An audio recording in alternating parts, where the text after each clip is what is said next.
Hi, friends, and welcome to Screen Vomit, the only movie podcast for normal people. I'm, of course, your host, Kayla. And before I get to my guest today, I have an announcement. Guess what? I have merch, baby. Pal of the Pod, past guest Frank OK designed me the coolest little movie-loving creature.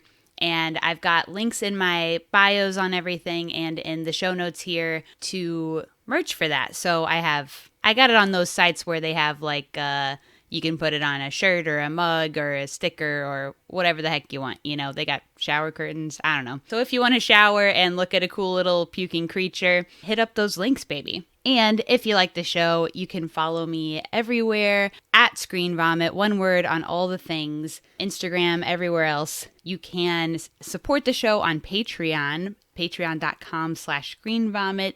I got some bonus episodes there, bonus content. Leave me a rating and review on Apple Podcasts or Spotify, and share. If you like the show, share it. That helps. All right, let's get to my guest today. So my guest today is a comedian, filmmaker. You can see her on HBO Max, Adult Swim, etc. She also wrote and directed a cool short called John Tarzan, starring Pal of the Pod, Demorge Brown, and she recently came out as a trans woman. And you know what? We love a gender journey. So joining me today, it's Max Beasley. Yeah, I mean, people are always wanting eyes on their stuff, especially for like shorts and things like that. It's hard to get people to care. Yeah, that's what I hear. I don't know. Feels like a big waste of time most of the time making a short film. You think so? In my experience, yeah. I mean, the main thing you get from it is the experience of doing it, I think. Yeah. But in terms of like recognition and like doing anything for your career, it's not.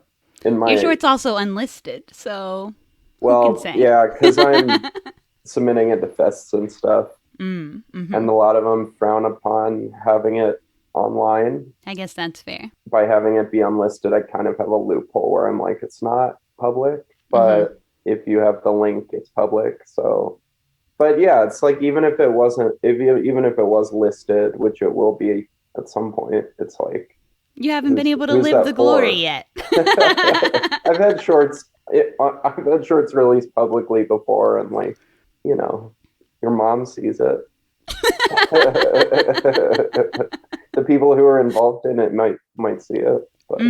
Somebody will watch it. I don't know. I'm starting a revolution. I'm getting people to watch shorts. Yeah, I'm forcing people to watch shorts sometimes. I don't understand how you got interested in short films in the first place. Have you seen the film Relaxer? No, but I know of it. I did that film for the pod a couple years ago now. A few people involved in that film have short films of their own. Andre Highland, you probably know. Jackson Ezinga and the filmmaker Joel Petrakis. They all have short films. And so when I was doing research for that movie, I watched some of their shorts. All of their shorts, actually, as part of my research. So I watched them and I was like, this is actually the sickest shit I've ever seen. Why are people not watching shorts? Why am I not watching shorts? They actually rock. And I was like, I mean, short films are like anywhere between 30 seconds to 30 minutes, which is like, can be very short amount of time, right? And I was like, I have that amount of time in a day to be watching something. That's true. It is I'm watching bullshit all day anyway. Much easier to watch a 15-minute short film than like a feature film. Yeah, or even than a TV show. Yeah. I mean, a lot of people are sitting down and watching shows for like episodes after episodes after episodes, and those are sometimes like 45 minutes, an hour-long episodes. And it's like, how about you watch a short film instead? You're in, you're out, you're done, bada bing, bada boom. True, yeah. I mean, I think the production value on shorts is not always as high because a lot of people don't have a lot of money, you know, myself included. Like, you're kind of trying to make something with what you got. And I think it's hard to get people to watch something that isn't like professional a lot of the time. I guess it can be. I find that interesting, though, because I think short films are a lot more accessible to a variety of creators and people who aren't financially even able to create, you know, a huge high production thing.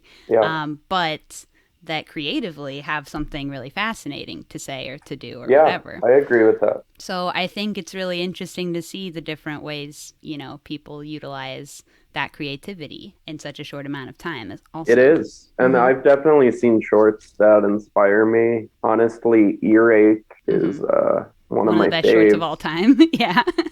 Like, seriously, it is. Yeah, I'm not joking.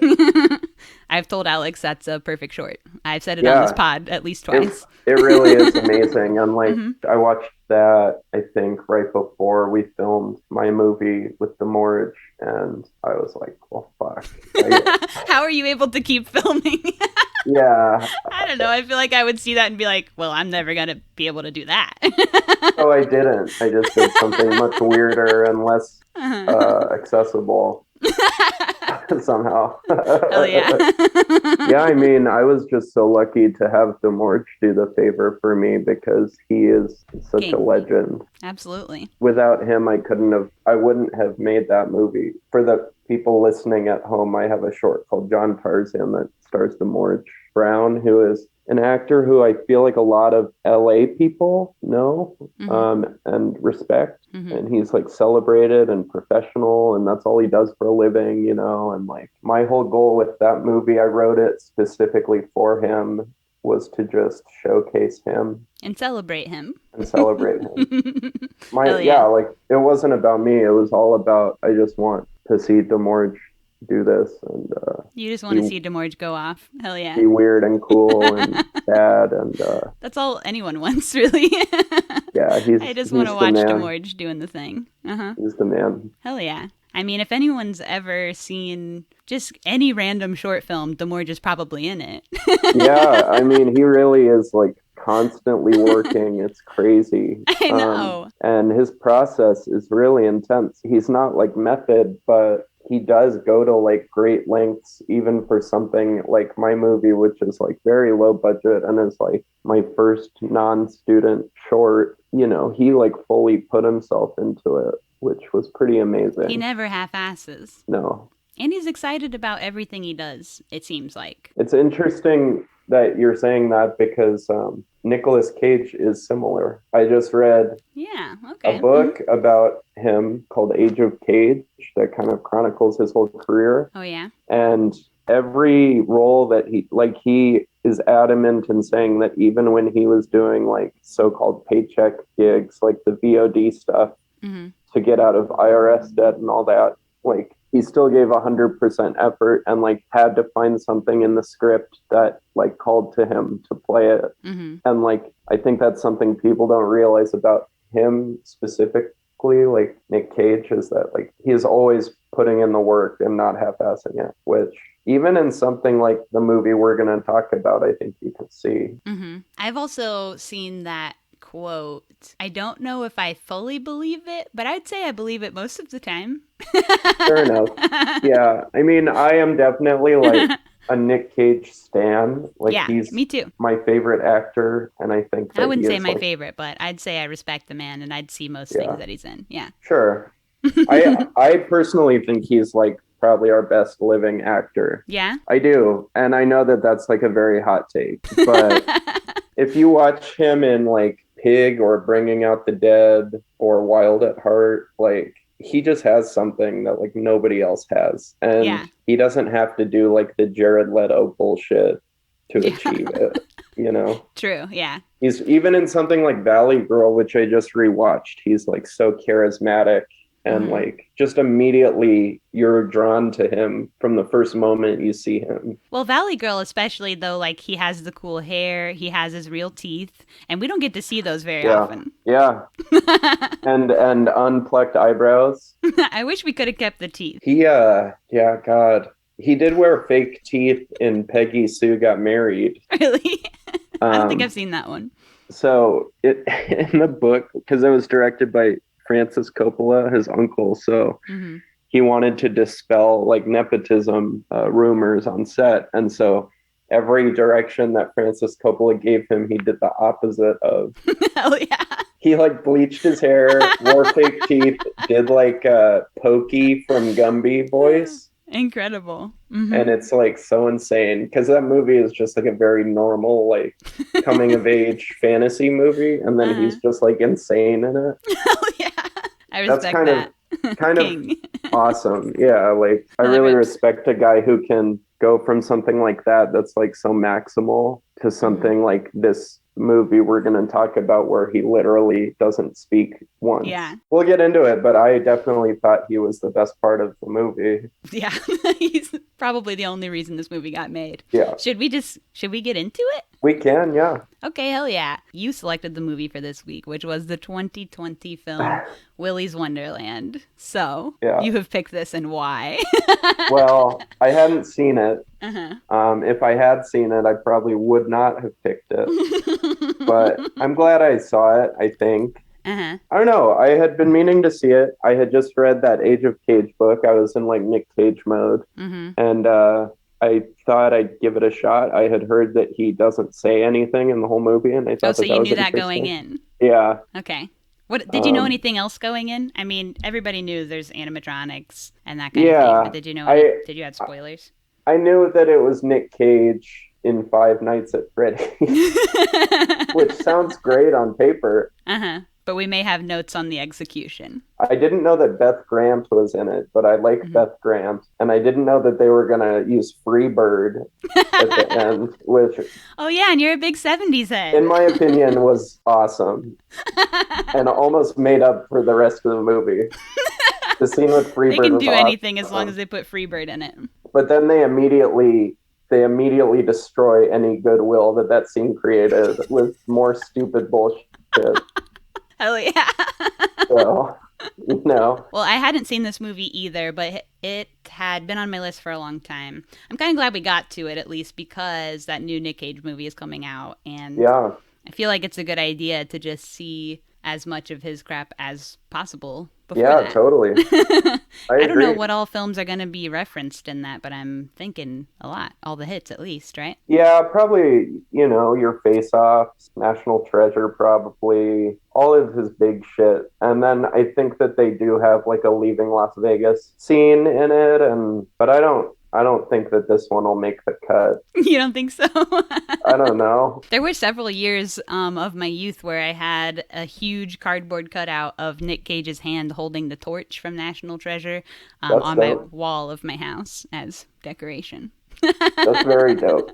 I like that. Yeah, National Treasure, this also might be a hot take, but I think the second one is superior to the first one. I don't think I saw the second one. Oh, you're in for a treat. What are some of your fave Nick Cages? Bringing Out the Dead is definitely his I haven't seen that one. best. Oh, it's so good. It's like Paul Schrader, Martin Scorsese, super great. That one is definitely up there. Pig is amazing.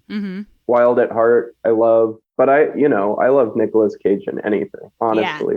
He's just so awesome. He has such an extensive filmography. And very, very varied also. Yeah, we never know where he's going to go. And you know what? I love that too. He's unpredictable. The Croods franchise. And then like Mandy. Andy, Color Out of Space is also great. He goes full freak out mode in that one. Yeah. I think Mandy was really a resurgence for him too. I think he's really popped off since it was a turning point. I like that filmmaker Panos Cosmatos. He did Beyond the Black Rainbow also. Yeah. Like you put a little flair on it.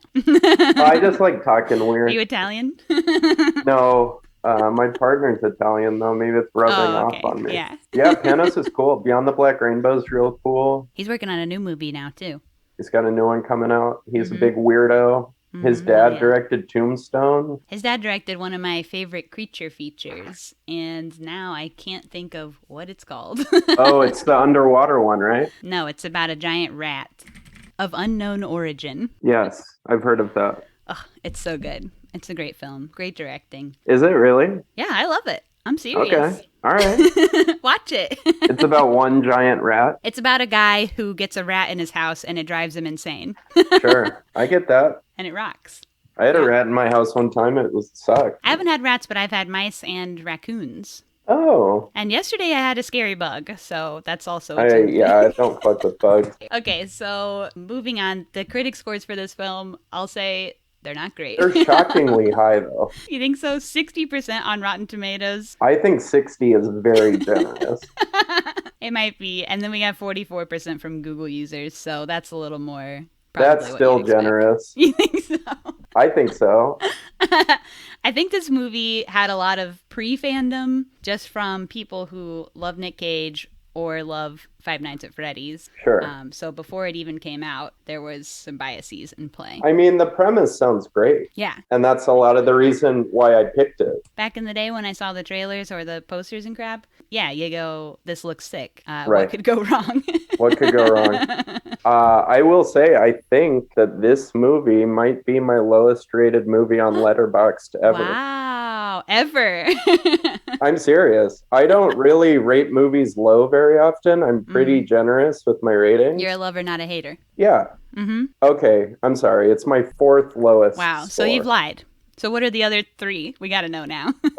We got Leap Year, starring Amy Adams.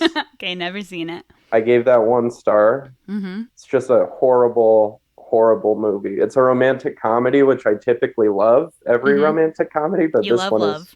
is this one's just trash. Okay. Year One, starring Jack Black. Oh, okay. I remember this. The I saw this in caveman theaters. Yeah. comedy. Uh-huh. I too saw it in theaters, and as a 13-year-old, and I walked out after 10 minutes, and I never have walked out of a movie ever.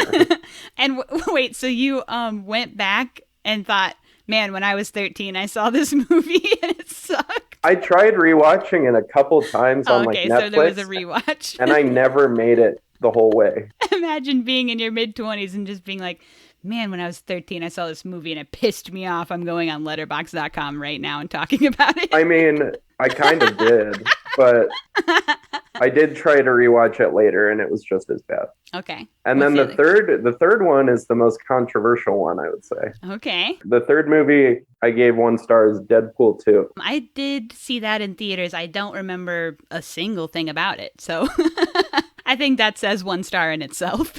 It was, I mean, yeah, it's not for me. If it brings you joy, that's fine, but it's not for me. Yeah, I don't remember loving the Deadpool movies either. But I think a lot of people don't love them. They're just very edgelordy. Yeah, absolutely. Too much cussing. Very cringy humor. Way too much cussing and violence. I felt like such a prude lately because I keep saying things have too much cussing in them. But sometimes they do. I don't know. That part doesn't bother me, but it's just the... Okay, so I am a prude. You're leaving me in the dust. No, you're allowed to think movies have too much cussing. Did you see the Foo Fighters movie? No. Did that have too much cussing? Yeah, it did. Too much cussing and too much flipping the bird. Oh, yeah. Every scene's like, fuck this fucking house, guys. Am I fucking right? Birds. Foo Fighters love flipping the bird. Yeah, it just felt very like, hey, I'm a cool dad in my late 40s. Yeah, totally. I say fucking do flipping birds. Jesus. No, I probably won't watch that. This fucking movie, man. God. The more I think about it, it's just nonsense. Okay, I have a little bit of backstory on how this film came to be. Okay. The writer of this film, Geo Parsons, he was trying very hard to catch his big Hollywood break. So that's kind of where this starts. He has said in articles that he would edit himself into TV shows. He's the type of guy who would deliver pizzas with a headshot type stuff. Oh, and no. he would pay to have showcases for his work and pay people to come and still not get anywhere. So this is the type of fellow we're starting with. Not a good start. Oh. Yeah. So in 2016, he made a proof of concept short called Wally's Wonderland that he starred in as the main guy and just started sending it around everywhere with his feature script. Posted his feature script on like a script judging website, and it seemed to like get some votes on the script judging website because the script that turned into this movie got some votes. Yes. Okay. I think because of the Five Nights at Freddy's similarities, because Five Nights at Freddy's has a big following. It seems like I'm no gamer. Okay. But it's a very popular video game. Yeah. But you know. I can't imagine the script for this being any good at all. On paper? I don't know. Maybe it's one of those things where the dialogue reads better than it sounds. Maybe, but I'm going to say I doubt it. Sometimes when you type dialogue, it sounds good on paper, but when you say it out loud, it sounds like crap. So it got in the hands of this casting director who says to the writer, like, look, I know you're doing this so that you can become famous and advance your career. However, I think if you gave this to Nick Cage, it could be special. And so they gave it to Nick Cage, and he read it over the weekend and was like, hell yeah, let's do this. Right, sure. And apparently Nick Cage also, throughout the production, stuck up for the script and wouldn't let anybody make changes to it. And was like, no, I'm doing Gio's script and we're not changing this. So, except for the fact where he said he didn't want to have any dialogue. Well, there never was dialogue for him. However, Gio did toy around with the idea of adding one line somewhere. And I'll expose the line when we get to it. Oh, no. But Nick Cage fought for no, keep it silent. But it always was silent because the writer of the script, who anticipated also starring in the movie, was just kind of hell-bent on making this movie. So he thought that he was going to have to potentially be the guy who, like, is starting the recording on the camera and then running in and doing the action. So he didn't want to learn any lines. Uh-huh. Okay. Yeah, that would be too much. Well, you know, I really don't even know what dialogue there would be for that character. Yeah, I think keeping it silent may have been a good idea. Totally. I wish the rest of the characters didn't have dialogue too. Just a completely silent film. That could be sick. If they just played Freebird on a loop as the audio for this movie and had no dialogue, it'd be a 5-star movie. It'd be closer to 5 stars, probably. It wouldn't be a 5-star movie. Some of the visuals in this movie are also ass, yeah. Are just horrendous, yeah. Okay, so yeah, that initial script was written in 2016. This wasn't filmed until 2020, so there was like some time in between there. Sure. And it was finished just in time for COVID. In fact, I think this film started COVID, so... Yeah, they escaped and they spread their disease. Yeah. Everyone who watched the movie. This is like the most Redbox ass movie I've ever seen in my life. That needs to be a pull tag for the poster. It's seriously like, oh God. It does feel, okay, so the director of this film, Kevin Lewis, has only directed like a handful of like underground horror films no one's ever heard of, plus one Playboy movie. Okay, called Malibu Spring Break. Sure, yeah. He's an auteur. Yeah, he's an auteur. Yeah.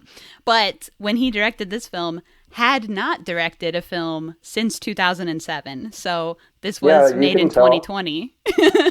13-year gap. This movie seems like it came out in 2007. Yeah, I'd say so. Editing-wise, especially. And visuals, yeah. Well, like, the visuals are interesting because I think sometimes there's something there. Like, I like the coloring, the way the coloring is, where it's kind of really dark, but then any colors that are around are extremely vivid, and they're kind of spotted in. I think that that's interesting. The lens flares, I could do without. Sure. I think they were going for, like, the Mandy thing of, like, neons, blood-soaked. They're not even close to Mandy. No. Let's be clear. But I do think the way the colors were used is interesting. I personally did not enjoy the coloring of the movie. I thought it was way overcolored at the same time being undercolored, if that makes sense. Like you think it was overcolored underlit? Yeah, maybe so. It looked like it was way too color corrected, but that also they hadn't done color correction yet. Well, I think another issue is that there are way too many lens flares. There's so many digital lens flares. They were obsessed with the lens. A lot of the lens flares were practical. They were very proud of the lens flares. Yeah, they got a regular J.J. Abrams over there. Yeah, but they were excessive. And I watched this twice. Oh, and no. I know. Well, because we were behind the scenes. We were supposed to record a week ago. I had to reschedule. And there was a reschedule involved. So I had already watched it for that. And then I was like, well, it's been like a week and something since I've seen it. I need a refresher. I need a refresher because I've already forgotten much of it. Did you enjoy it more or less watching it again? Less, much less even. Okay. And like, sure. I will say I wasn't super impressed the first time. Sure. And watching it again, I was like, God, this is not good. No, it's not good. Good. No, it's not. I laughed. Okay, so I laughed very hard out loud in the first second of the movie starting when the first production logo came on screen and underneath it said a chicken soup for the soul company. Wow. So I did not recall seeing this and honestly was probably on my phone. So Chicken Soup for the Soul produced this movie, which is That's fucking actually insane. incredible. I actually love that. I laughed so hard when that happened. Man, Chicken Soup for the Soul was such a moment in culture. Yeah, I definitely read one. I just remember all the stories being about like dogs or cancer or dogs with cancer. The three genders. Yeah. I never read one, but I feel like there was many years of my youth Yeah. that they were just on everybody's desk at school, you know? And now they're transitioning into making terrible low budget movies. This movie doesn't even have a genre. Well, Like, it's in not the a killer horror movie. animatronics genre. Right. But don't it's think not it's horror? scary. No. You don't think it's horror because you don't think personally that it's scary, or you don't think it's horror because you don't think it's horror? Well, I get very easily scared and frightened by movies. Mm-hmm. I'm not like a big horror guy. I enjoy it, but I'm very selective with the kind of horror I see, and I never really watch horror like this. Mm-hmm. I mean, there were no scares. Where were the scares? There was like a couple jump scares, but even they weren't effective. It's not that type of horror. That's all. It's a slasher. Okay. I know, but I've seen a lot of slashers, and slasher movies are scary. It's a slasher, but actually more innovative than that because Okay. the person who's supposed to be the victim turns out to be The slasher. the badass. Yeah, the slasher. Our slasher is actually a hero instead of a villain. So it actually turns the genre on its head. Sure, I get it was a slasher, but the main thing that made it a slasher wasn't... Let's be clear, I don't know a lot about horror either, so... Okay. Horror freaks are going, you're fucked up. It did have all the annoying themes that a slasher movie has. Mm-hmm. I will say the blood and the practical effects were pretty good, just because I like seeing practical effects. But then they were interspersed with like the worst CGI you've ever seen. Mm-hmm. I just feel like they should have gone fully practical with everything. And also redesigned all of the animatronics to not look like complete shit. Yeah, let's do a little bit of the story, and then we'll get more into what's going on with the Sorry, blood. I know I keep jumping the gun. No, you're good. I'm just I don't like, feel at what point do we passionately explain what's about going on? a movie too often in a negative way. But you are today, and you're ready to pop off. A little bit. Okay. No, that's good. I know it's hard to make a movie. I know it's hard to make something good. Yeah. That doesn't need to be said. You know. Critique makes people stronger. As long as we're really having like earnest critique. We're not just like, this sucks and is shit. We're like, these are things that are wrong with it specifically. I think if the filmmakers had good taste, this movie could have been okay. Okay, now you're doing a full roast. No, I just think that the design and the... If the filmmakers weren't aesthetic, personally losers, yeah. I think... Well, I mean, we know the screenwriter's a fucking loser. You just read his backstory, and it was a nightmare. Now you'll never be put in his new film. I don't want to be in his movie. Bless his heart. Yeah, I don't want to be in the next Go Parsons movie. It's Geo. Okay, yeah. What is he, a freaking Star Wars robot? No, he's from The Matrix. Yeah, Geo. It's Neo's Italian cousin. Yeah, that's him. Geo Parsons. Geo Matrix. That's Neo's last name, I think. Yeah. Matrix. Okay, so when we meet Nick Cage in this film, first of all, it's a slow Cage reveal. Mm-hmm. His beard looks like it's spray painted onto his face. It does. Which I think rocks. I wish he didn't like having a goatee as much as he does, but yeah, but he's obsessed. he likes it. A obsessively trimmed goatee that he also spray paints. Yeah. And dyes. Dyes and spray paints. So it's like there's a lot of color going on there. I would say that I was open to the movie and enjoying it for at least 10 minutes. Like the opening 10 minutes were kind of funny, and like Nick Cage was cool driving around in his car. And I was like, okay, this is His stunt good. double was cool driving in the car. Yeah. Yeah. He has a separate stunt double just for driving in this film. Oh, is that true? Yeah. Okay. I believe Which that. I think rocks. The beginning's a little unhinged because so he blows his tires on like a police strip of whatever they do to blow people's tires. Spikes. Yeah, spikes. That's a great word for a spike strip. Spike strip, yeah. A tow truck guy comes and gets him. They roll up to like a lady sheriff, and he's just like, oh yeah, this guy popped his tires on one of your strips. Anyway, haha, see you later. No questions asked. Like, You want to hear my impression of the tow truck driver scene? Yeah. So Nick Cage didn't say anything in the movie, so he's riding in the car with the tow truck driver. Mm-hmm. And this is what the tow truck driver does for the entire scene. He has a big cigar in his mouth. He's like, yeah, well, I'm fucking been in the town. And You sound like King of the Hill. He's like not speaking English. It's like music.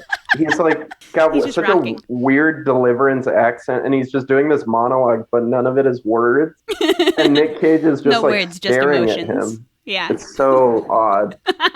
I just think it was crazy that they're like, yeah, your classic spike strips in the road. Yeah, what are you gonna Always do? there. Yeah. Like, It happens. yeah, nobody asks anything about what's going on with the spike strips. Also, in that specific part, Nick Cage and the teen girl have a little like lock eyes. Oh, that moment. was so funny. That really made me laugh. What is going on with them? That really made me laugh a lot. Yeah, very uncomfortable because she is very clearly not of age. Not of age in any way. I mean, I'm sure the actress is of age, but the character is Decidedly absolutely not. Mm-hmm. Yeah, that was a weird And that's how moment. they make it okay in Hollywood. Right. That really made me laugh. There's a weird little dramatic camera back and forth between them. And like a smoldering eye being Up given. until this point, I was enjoying the movie. Okay, so we're good so far. As you go on, I'll let you know the moment when I The stop specific enjoying moment. Okay. Yeah. Yeah, please let me know. I will. Okay, so they get to the car shop, and not only does the guy not take cards, but also his ATM doesn't work because there's no internet in this town. He says, I don't take those plastic credit cards. He's like, yeah, we were going to get internet, but then we just didn't. Yeah. Like, all right. What? Okay. Yeah. Interesting. Where do you think this story takes place? What state? It was filmed in Georgia. Okay. And I'd say it feels like Georgia. It feels like outskirts Georgia, not like downtown Atlanta or anything. Sure. But yeah. What do you think? Yeah, no, that sounds right. It's just the most bland, small town setting that you can imagine. There's nothing. I'm sure in the script it just said like small town USA. Yeah, totally. Yeah. Small Townsville. I am surprised that there wasn't like a graphic on screen that said like somewhere in the US, present day question mark. Yeah, for sure. I wouldn't have been surprised to see that either. Or he's given an, I don't know, ultimatum. That's not probably the right word, but he's given an option, I guess, to spend the night at this old crusty joint, Willy's Wonderland, cleaning it up. And if he cleans it up, his debts will be paid. Yes. And he can have his car back. He has to spend one night in there cleaning, for which he will be paid $1,000. Yeah. And how do I sign up for this kind of gig? Right. As soon as I heard that, I'm like... It takes me weeks to make $1,000. Yeah, dude. Something's up here. You can't make this kind of money in one night. No. I mean, if it feels like a scam, it is a scam, right? Isn't that what they always say? Totally. So we're seeing red flags already. Yep. But he agrees. He does qualms. He just gives a nod because he's nonverbal. Nonverbal. Actually, it's a very slow neurodivergent representation. Yeah, it actually is. There actually is online discourse about whether or not his character is on the spectrum.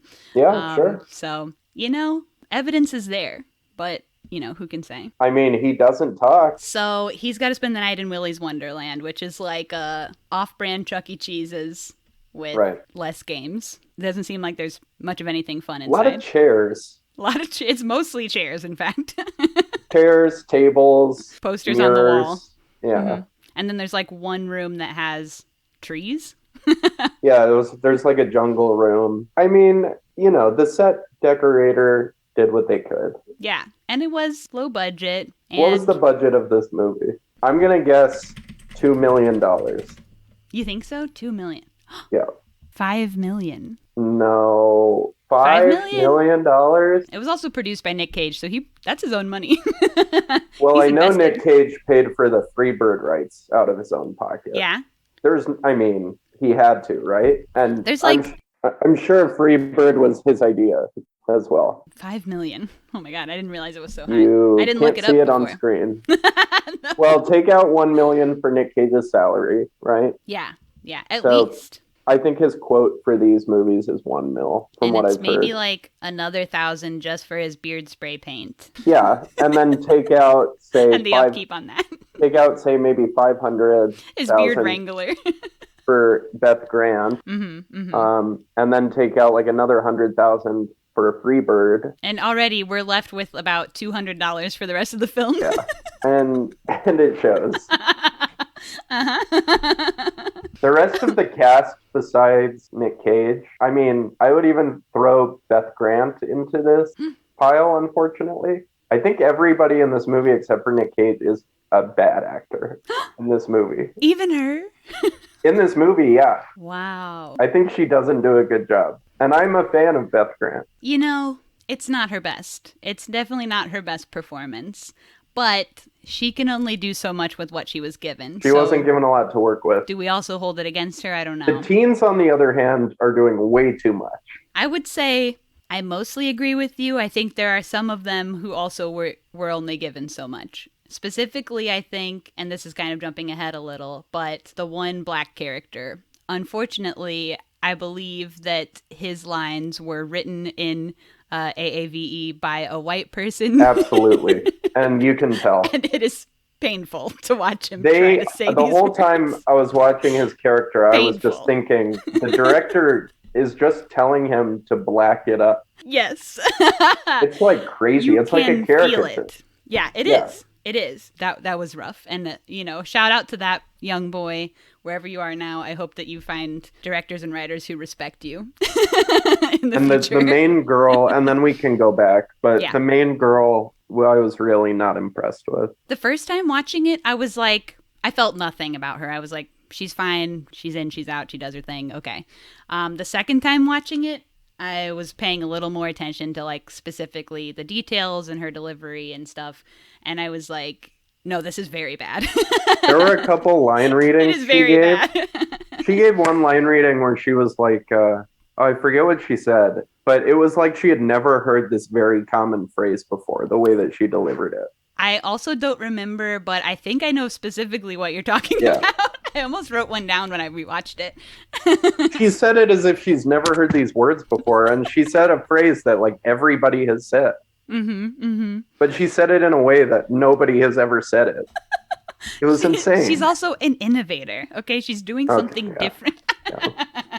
Also randomly, so I was looking up because the Chuck E. Cheese's by my house, they got rid of their animatronics when I was a kid, like when I was in middle school, I think. So I was looking up to see. I thought they all had done that then, but I guess they didn't until a little more recently. Oh, okay, good. They're gone. They're gone now. I think it was like 2017 when they finally did a full wipe of all of them. Yeah, and the new Chuck E. Cheese, they redid the mascot and like they redid everything about the place. Yeah, they fully rebranded Yeah. because they were going to file bankruptcy. Maybe they still did. I think they still did, actually.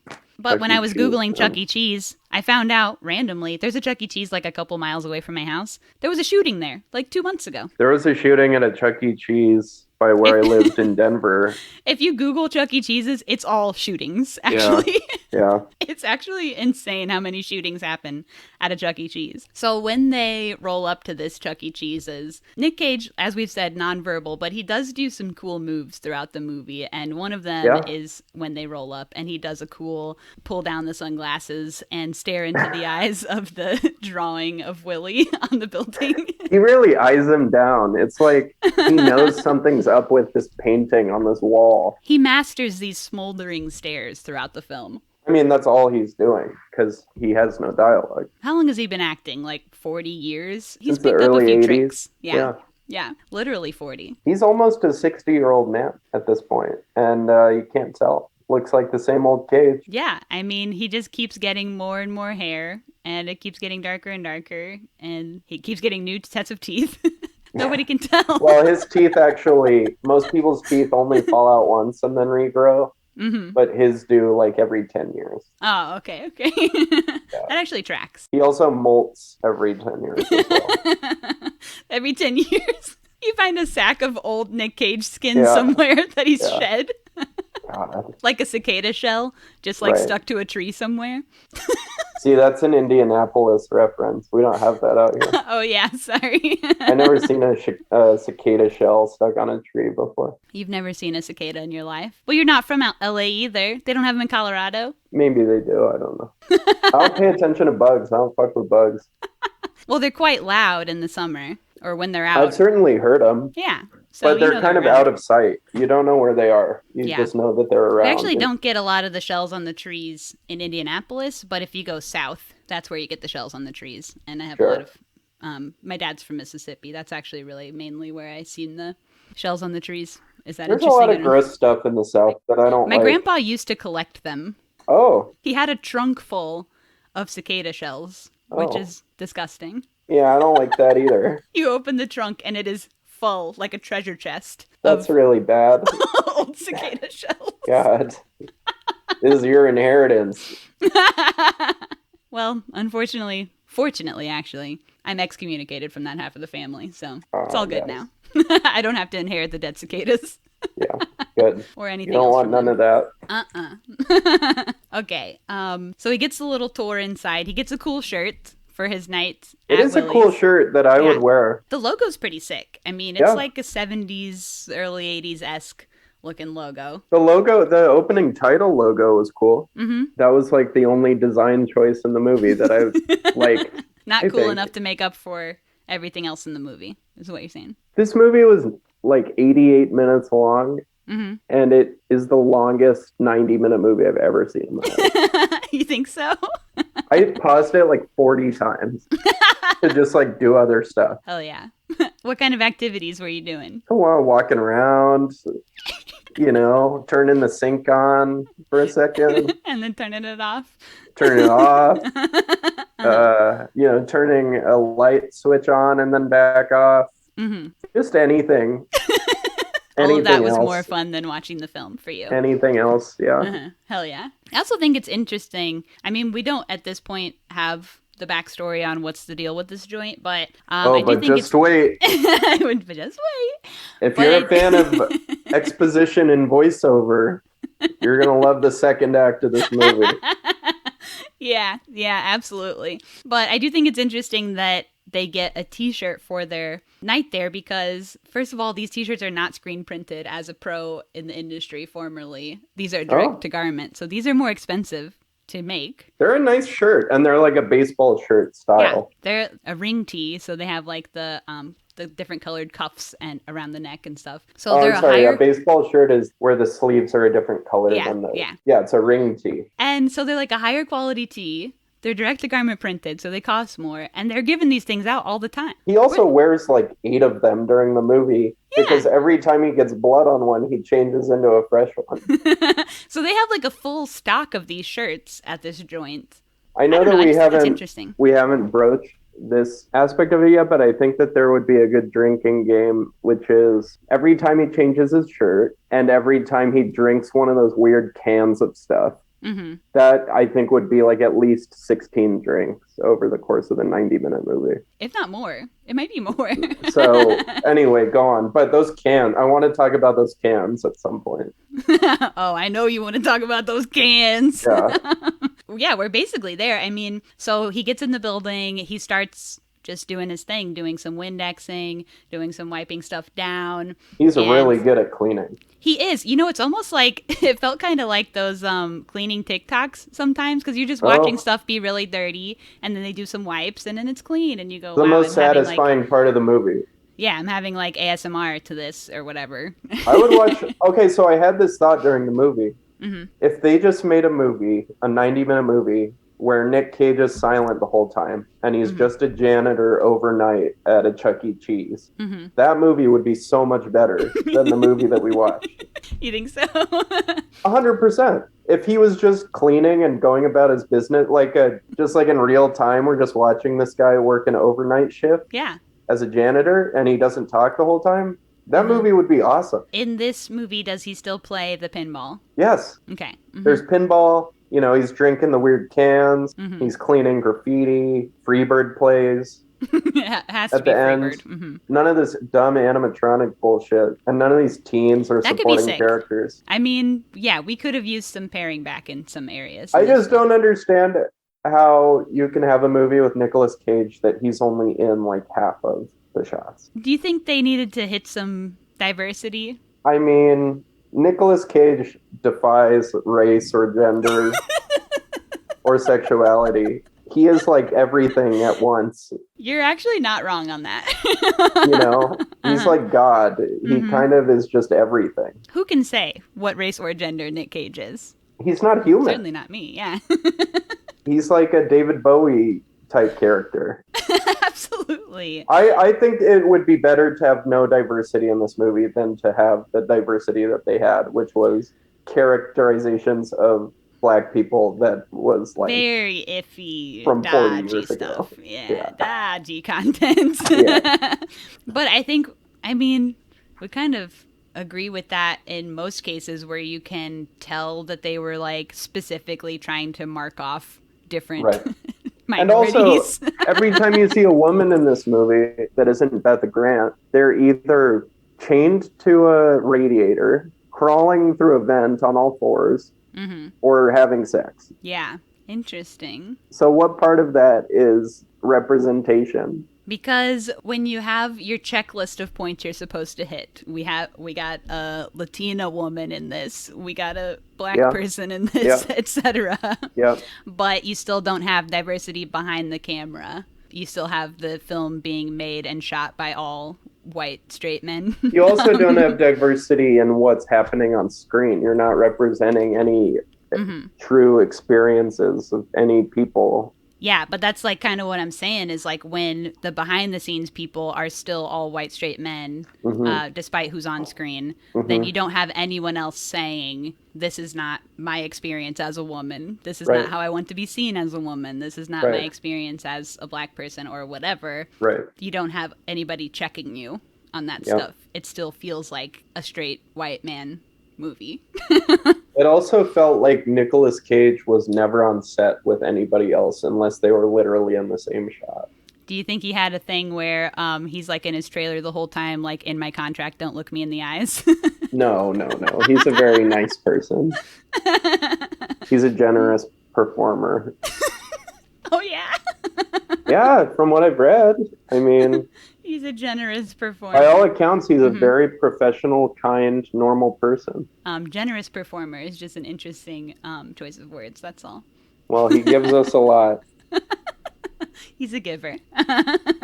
He is. We love that, yeah. So every couple minutes throughout the film, I don't know exactly what the time limit is, but every so often his watch beeps and then he has to do a little chug of his punch drink. Yeah. He doesn't play his game at first until he finds the game, and then that becomes part of the every so often ritual. Which seems like a routine that like somebody on the spectrum might need to have to get through their day. Yeah. We don't know what's in these cans. It's got like a purple label. It looks like an energy drink, kind of. It's called Punch, which Called seems Punch. like it could be, like an energy drink would be called Punch, right? That's a violent But name. he has like 10 of them in one night. Probably more. I mean, he has them like all the time, yeah. Yeah, he really drinks that can a lot. But we don't really like, there's no explanation for what his deal is with that. No. No story there. It's just like, we get used to every couple minutes, beep, beep, beep, beep. Okay, time to drink my little can and play some pinball. Where is he keeping all these cans? We don't see him walk in with the cans. Oh, we don't true. see the cans in the car. We don't see the cans in Willy's Wonderland. Where are all these cans coming from? I think we see them in Willie's. I think they're in a mini fridge, but I don't remember. I don't think they show how they got there. No, and they don't show how they got out of there either. True, at the end of because the when movie. he leaves, he has an ice cold one in his car. Yeah, he's drinking and driving at the end of the movie with an underage girl in the passenger seat. Yeah, we But love we'll that get for to him. that. That's just Georgia, though. At least Yeah, there's you're right. Georgia representation in here. I don't know what. Well, we decided this is not alcoholic, though, right? Probably I not don't an know. alcoholic beverage. We I don't know what it is. You know what? That would be interesting, though, if he's just like an alcoholic doing enough to maintain, Right. but not like get fucked up, but just like to keep his hands from shaking. It would also make sense why he has so much bravado when facing these creatures. He acts like it's no big deal to fight these monstrous beings and defeat them. Could be the alcohol talking. Could be. And I was going to say, I don't know what Georgia's alcohol laws are, but I know like in Mississippi, the laws are you can have alcohol open containers in the car as long as it's out of reach to the driver. So Right, sure. So that could mean anything. It could mean the passenger has it in the other hand. Yeah, you know? and hands it to the driver. Yeah. So, but yeah, we don't get any backstory on him at all. No. Not on this drink and not on anything. He's also just called the janitor. He doesn't even have a name. We don't really get any defining characteristics about his character besides that thing. He doesn't speak and he drinks soda, which could be any of us. True. I mean, he also drives like a nice sports car. Oh, yeah. He has a very nice car. See, a movie about his character before or after the events of this movie would be more interesting, I think. The writer claims that he intentionally wrote Nick Cage's character, or the janitor, as a blank canvas because then he thought that anyone watching could envision themselves in his role. Oh, yeah. I could totally envision myself beating the fuck out of all of these whooping robot animatronic ass demons. and hanging with underage girls. I mean, come on, dude. The dream. There's a difference between a blank slate character and like a relatable movie versus like in some insane nonsense fantasy. Like, I don't think him having a name or a backstory, I feel like both those things would have helped me connect to his character more. Yeah. And really, like, we don't get much backstory or character development or anything on basically anyone in the film. Only the girl, the like main teenage girl. And what a backstory it is. Yeah, we get like one detail. And we actually get the most backstory on the animatronic, like non-human characters more than any human character, which is interesting that he relates more with machinery than humans. He might be on the spectrum. Interesting. Okay. Yeah, that whole scene, well, I mean, we're not there yet, but that whole scene where they explain what's going on, by that point, the movie had definitely lost me. Okay, but we're not to the specific point yet that it has lost you? Where are we at right now? Has he started fighting the robots yet? No, that's the next thing. Okay. I think I'm still with it. Okay. I just had one last thought before we got to that, which was that I feel like, I mean, it seems kind of lazy, the way that the script is written. Just like... You think? I mean... No. What? Lazy? Yeah. I mean, because he's got no backstory on any character, no character traits on any character, no dialogue. Here's a challenge. No names. Huh. What was a single character's name in this movie? I have only names for the animatronics. And would you like to know what they are? Without looking, tell me a single name of a character from this movie. Okay, first of all, I couldn't. Right? Characters in my notes are named like Sheriff Lady, Sheriff Man. Was Sheriff Man played by the director? I don't know. Was he? It seems like either he was played by the director or that actor is just not good. I looked up most of the actors that are in this. Have they done other stuff? Not really. Yeah. If they had done anything, it's like, looks like high school productions or like incredibly like low budget. Like they probably just had an open casting call mm-hmm. in like Georgia or whatever. So I went to this small film school in Denver called Colorado Film School. So it was like 500 people. It was connected to a community college. So it was very low tuition, but it was like a good film school, you know. Mm-hmm. This movie literally looked and felt and sounded and had the production value of like the movies that came out of my film school. Oh, yeah? Which were all trash. So you were getting like PTSD too. I felt like I was back at my student show at the Harkins Theater in Aurora in 2018. Yeah. Yeah. It had big student film vibes to me in a lot of ways. Yeah, well, I mean, a lot of the people involved with this film are inexperienced. Just back on the characters. So Tito the Turtle is a Latinx gentleman who only speaks in Spanish. Yes. And it's played to great comedic effect later in the movie when he's being hit with something, and in subtitles it says "Ow, my balls," which is so funny. We love it when guys go, "Oh, my balls." Just lowest of the low. At that depending point, on the guy. I was watching through my fingers because of how scared you were at the horror. I was really scared of Tito. Yeah. Actually, animatronics are coming in at this point in the movie with the ostrich first. Yes. The ostrich who says to him, "I'm going to feast on your face." And this is the exact moment. That was the line that killed you. When the movie lost me. Is when the dumb little animatronic boy said, "I'm going to feast on your face." I went, oh, this is not good at all. This is bad. Not only are the lines delivered by all of the animatronics horrifying, but the voice acting, or in the way that their voice comes through, like whatever production-wise. Really gross. Yeah, it's not working for me. I feel like as robots, they should have like more of a robot voice.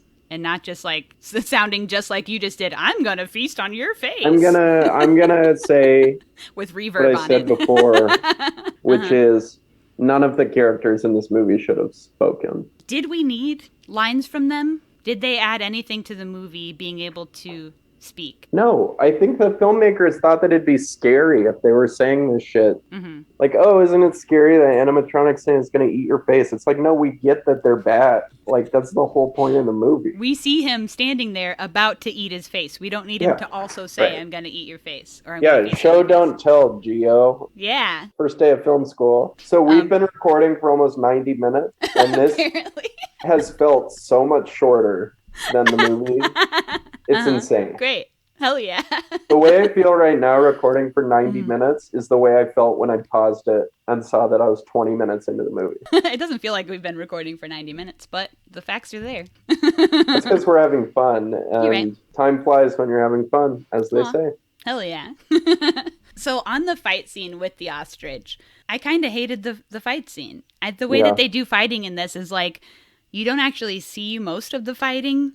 You either see an upwards angle of him punching nothing. You're not seeing what he's hitting. Or you have like extremely shaky camera with lens flares all over it, just kind of masking what's going on.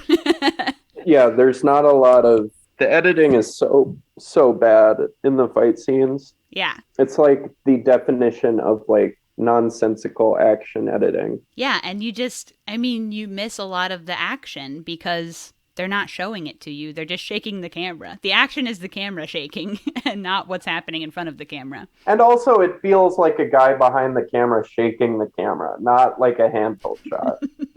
Like this movie was filmed during an earthquake, maybe. Yeah. I can just imagine the guy behind the camera going like this. Lots of hands shaking, yeah. That's not how you're supposed to do it. There's probably a correct way to do that. Well, if you're shooting handheld, you just hold it and then it's naturally shaky. Because you probably need a drink to stable out your hands. You haven't had your punch. I imagine there was a lot of drinking on the set of this movie.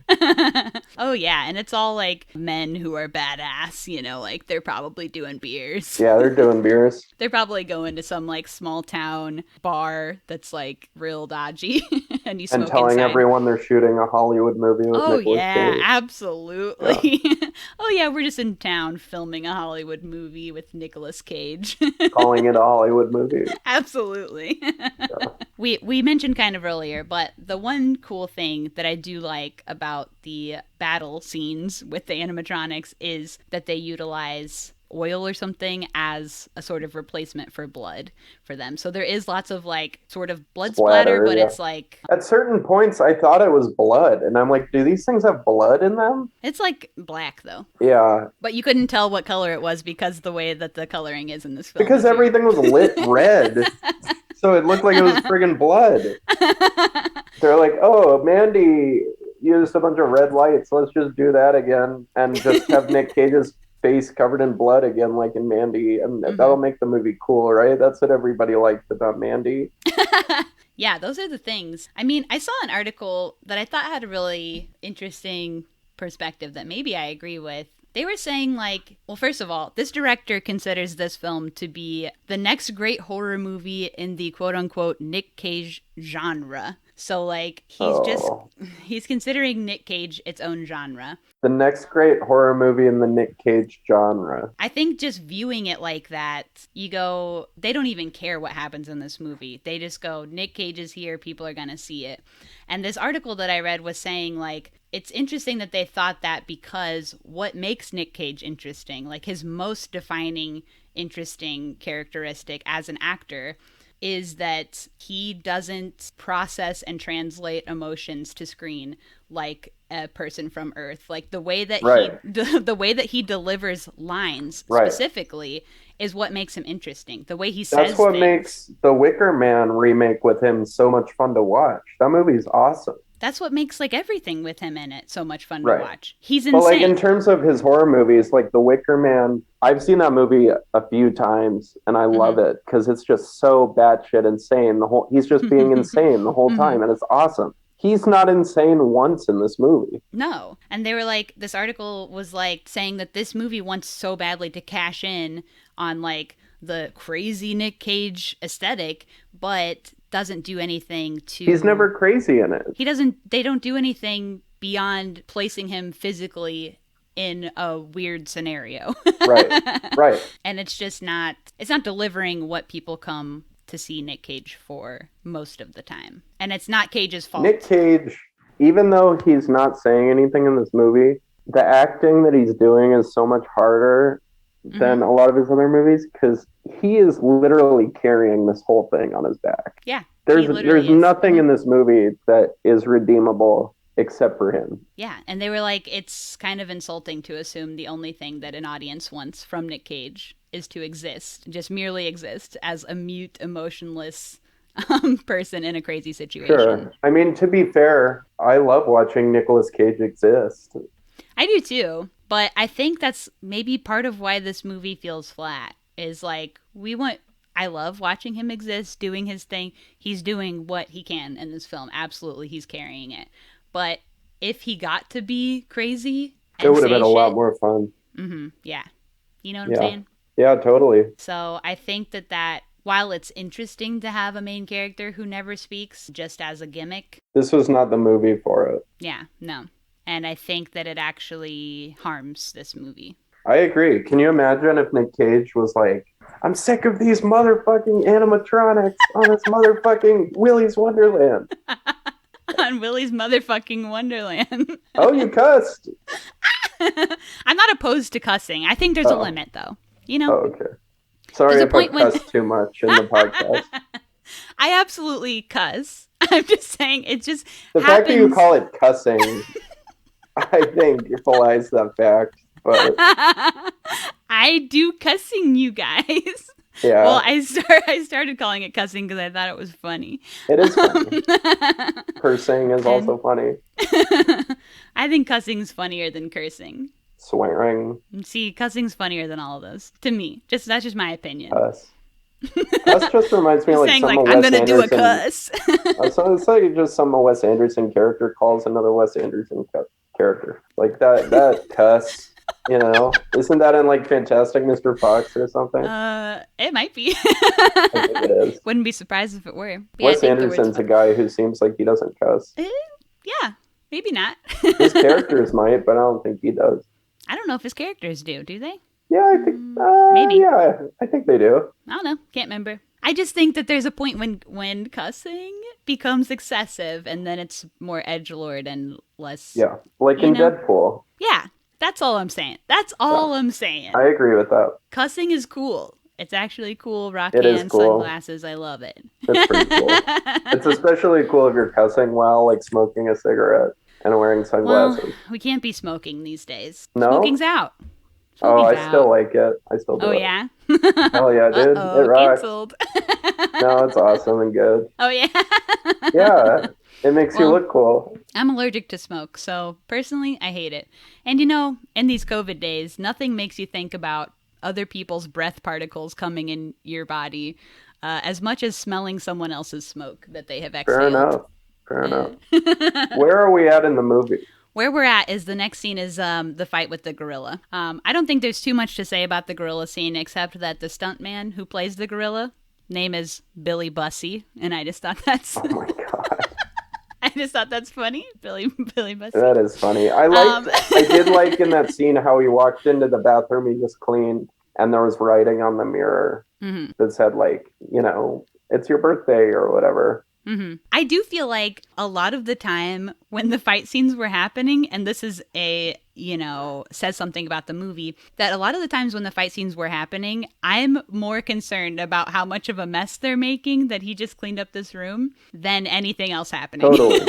It's really thinking, troubling. This poor guy, he's going to have to clean all this again. That should not be And what he I'm does. thinking. He does do it. But that just shouldn't be where my focus is when Nick Cage is fighting a fucking robot. You know what I mean? I was thinking about literally anything else for most of this movie. The line the gorilla gives in this scene, too, was, I'm going to feast on your soul. So the ostrich was going to feast on your face. This guy's going to feast on your soul. Obsessed with feasting. They love to feast. And he gets curb stomped on a urinal. That was pretty cool. That was actually kind of sick. Kind of sick and badass. Yeah. That was kind of cool. So far, out of the two monsters he fought, neither of them posed much of a fight. Like, no. They weren't. And that you would think scary. a gorilla, that's like historically one of the strongest animals, right? Especially a gorilla that's a machine powered by a spoiler. No match for Nick Cage, who's just a normal guy with a nice car. We haven't even talked about the duct tape. Oh, the duct tape on his face? From where the ostrich tried to feast on his face. Every time Nick Cage gets hurt in this movie, instead of finding a first aid kit that's got to be lying around somewhere, he just duct tapes it. Hell yeah. Which is kind of hard, but also, like, the guy said, everything is in there. There's food stocked.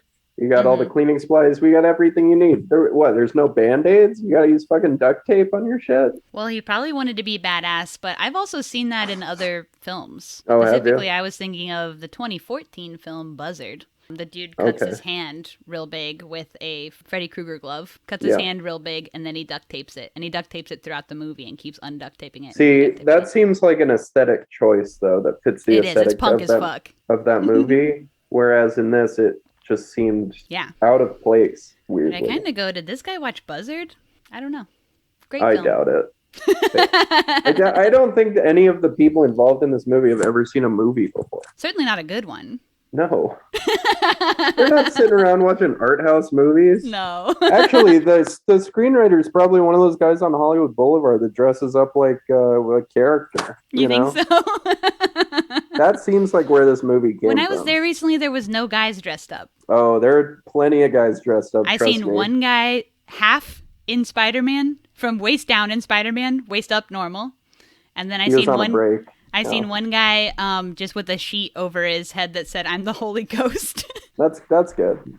And that was it. I didn't see no other guys dressed up. I saw Cookie Monster at the observatory, and that's it. There are plenty of people dressed up. Well, I went there like 3 times. And, I know. You work next to Vin Diesel, right? Yeah, I do. I work with Vin. I seen you post a pic. I said I took a pic of that man when I walked by. What if you were there? Yeah, there are like 40. Oh, yeah. You were working next to Vin Diesel when I walked by on my holiday from Indianapolis. I was walking by Vin Diesel while you were working. Anyway, so this is where the teens come in. We get the teens more. We met the teen girl earlier, and we saw her get chained up. Yeah, why does Beth Grant chain her to the radiator? That's never brought back. We get, at some point in the movie, a little bit of a backstory on them, which is that one of the times that people were locked in Willy's Wonderland having this scenario, a baby was left behind, and that baby was this girl as a baby. And she had white parents. She did have white parents, and she is like very clearly like a dark-skinned Latinx woman. Yes. So she was left behind, and the sheriff just adopts her, I guess. But also just chains her to the radiator and tells her to piss in a bucket. It's like, how did this adoption? Did she not have like grandparents, anything, anywhere else? I don't think they checked. Probably not. They don't have internet, so how would they know? I'm not trusting Beth Grant. You know what's also interesting? They have phone lines, no internet. But that's true. Interesting. But so Beth Grant adopts her as like a child, I guess, but doesn't want to put her in jail when she's arrested. So she chains her to the radiator in their RV that they live in. Oh, is that what it was? I guess, yeah. Because she was going to be arrested for trying to light Willy's Wonderland on fire. This was before that, though, I thought. She tries to do it earlier, and they pick her up. Yeah. I see. And then now she's trying to do it again with a crew. And then they all manage to fall through the ceiling and be trapped in there, too. Well, yeah. So they go to Willy's. They want to save Nick before they light the place on fire because they don't want to light him on fire. Some of them want to save him. Other ones are like, fuck him. He's already dead. Yeah. Yeah, basically. She's like, I'm going to go in. You guys figure out how to get me out with him. And she crawls through the largest air ducts we've ever seen in history. Like they are. Yeah, it's like G-force. So big. Air ducts as like with high ceilings. Ceilings like higher than my actual apartment. Would be $16.95 a month in LA. That was a good one. Everybody else is supposed to wait for her and help her get out later. So they're chilling on the roof and they get all macho about it. That's when we get like the terrible dialogue from the one young boy, bless his heart. Oh my God. But they're like dragging one of the teens. He's like, you think you're a player? Yeah. Like that kind of shit. It's horrible. He said, this is a direct line. Kissing that ass ain't gonna get you that ass, playboy. Oh, playboy. That's what it was. Yeah. Hey, it's a nod to the director's previous work. You're right. Yeah, he put an Easter egg in there. Yeah, it was an Easter egg. So they're like dragging the one boy because he has a crush on this girl for some reason. Like having a crush is normal. I don't know why they're like being so weird about it. Yeah, they're like, oh, you have a crush? That's fucking gay, dude. You have a crush on a woman and you're a straight guy? Fucking gay. And so because they call him gay for loving a woman, he like literally launches to jump on the other guy and they all fall through the roof. Into the ball pit. Then they're all inside and now nobody's safe. Do you think when the writer wrote that, he's like, they all fall through the ceiling, but they land in the ball pit. They're safe. He like hit save and he closed his laptop and he's like, yeah, I'm done for the day. Done for the day. Yeah. Yeah. So yeah, he probably did close his laptop for the day and was like, that was great. I wrote some AAV. I had them fall down and be safe. Wow, what a great action scene. Geo. I want to find this guy. I bet I could find this guy. You probably could. He probably has his cell phone number like listed on his Facebook or something. He probably lives in the dumpster outside of the liquor store around the corner from me. He might. He's probably walking up and down the street in front of you while you're working all day. Handing out scripts. And headshots. I'm surprised you haven't received one yet. Here's your Postmates and also my 185-page script. If that ever happened to me, if I got like a pizza delivered to me and a headshot attached to it, I'd find the guy and fucking beat his ass. You would call the number, have him set up a meeting with you, and then he would show up and just so you could beat his ass. Yeah, I would ruin that man's life. I would do everything I could to ruin that man's life. Oh my God. If that ever happened to me. But I hear it happens. I don't know. Hasn't happened yet. I was in LA for like 2 seconds when somebody pitched their movie to me and asked me for help getting it out there. Oh, well, yeah, that definitely will happen. My first night in LA. Yeah, that will definitely happen. Hated that. Anyway, Nick Cage interacts with the teens only by like pulling the main girl off of the fairy animatronic and then just like looking at her weird and then walking away. So there's a bunch of animal characters and then there's just one girl who's just like a woman but still like a puppet. She's a woman with just like a mask on. Like they ran out of budget at that point and we're like, well, all of the characters are clearly just people in suits. Yeah. Like it looks like complete ass. It does.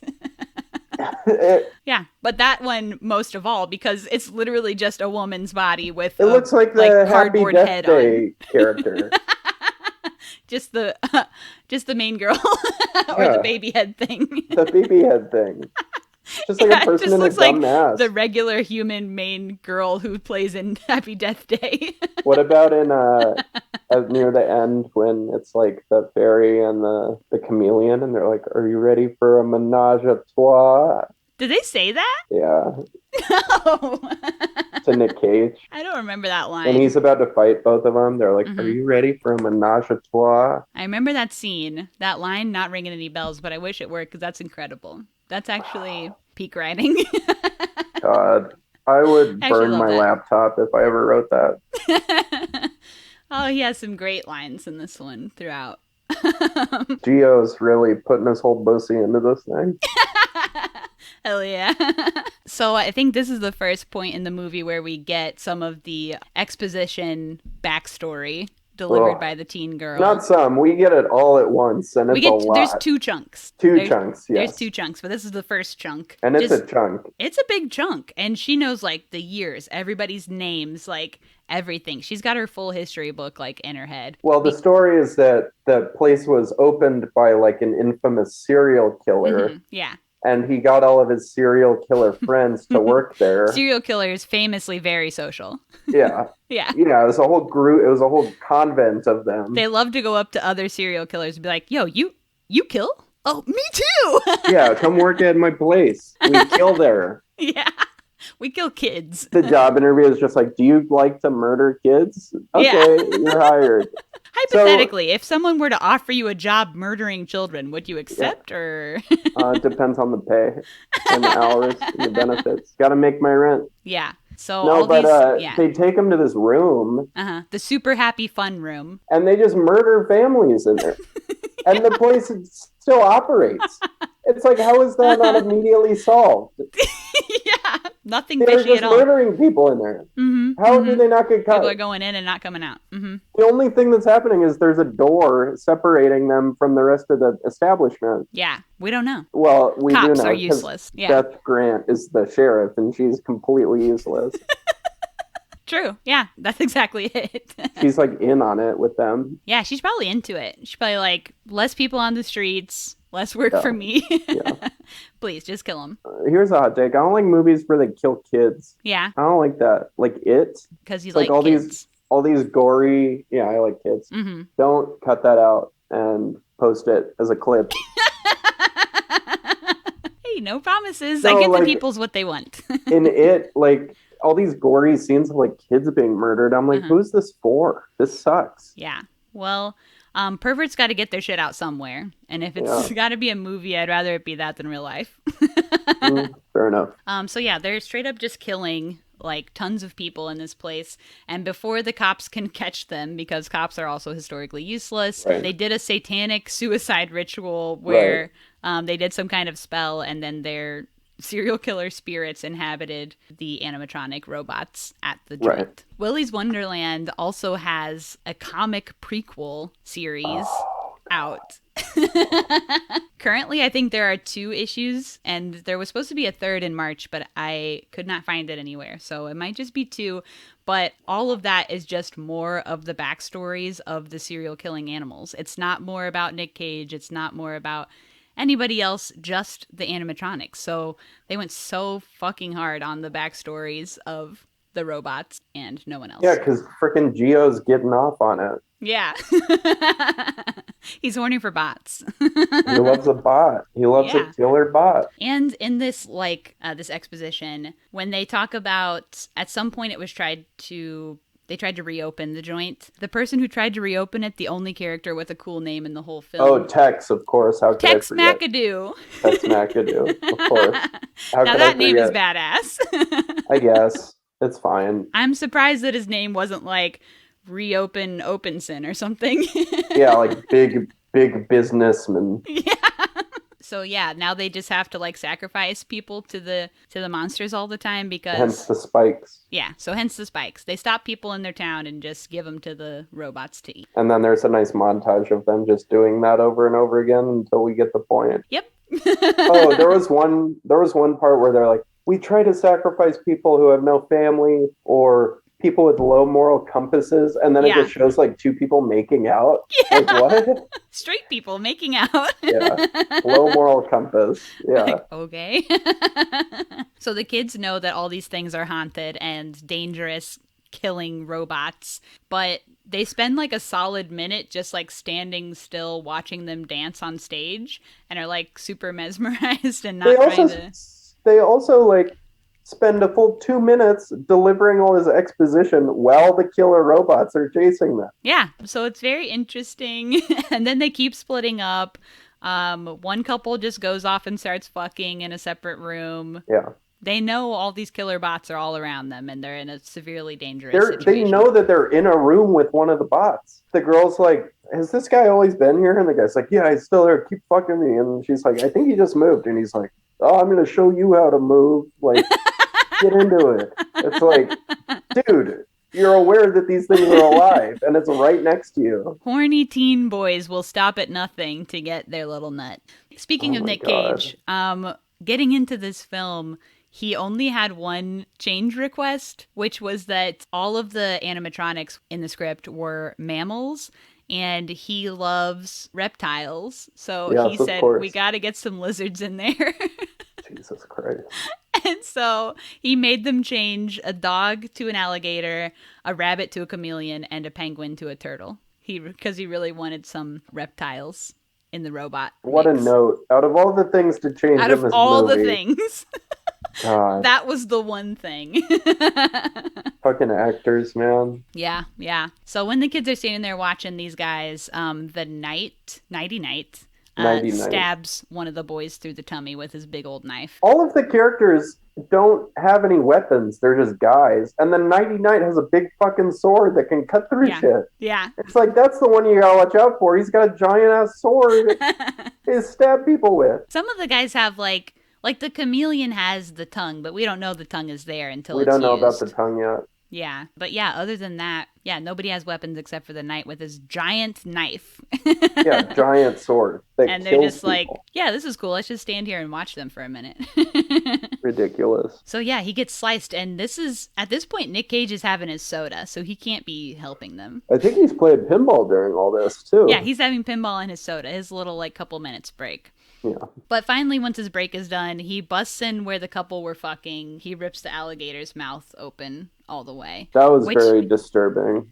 I think it doesn't look as cool as it could have, because when he's No. bending it, it looks like it's plush. Like it doesn't even look like it's made out of metal or anything. Yeah, it's a little piece of shit.